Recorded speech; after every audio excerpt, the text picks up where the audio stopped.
months ng team po, hindi pa po yun yung laro talaga namin. Like, madami pa pong errors yung iba. So, ang gagawin na lang po namin is mag-less error po kami para next time po, mas maganda pa po yung laro namin.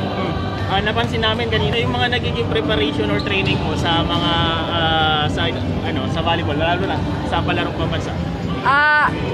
Madami na din po experience and lagi lang po sinasabi ni Coach Parley na like, paluin lang yung bola ng paluin. Okay lang kahit basta paluin lang po ng paluin.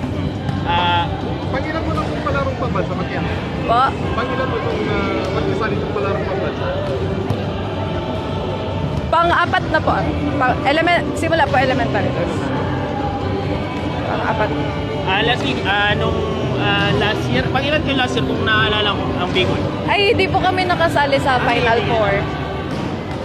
Siyempre, ano yung motivation mo sa paglalaro ng volleyball? Kumusta naman yung suporta ng parents mo sa passion mo? Sila po yung number one supporter ko po talaga. Nung bata pa lang ako, sila po yung nag-push sa akin na maglaro po ng volleyball. Kaya thankful po ako sa kanila na tig-support po nila.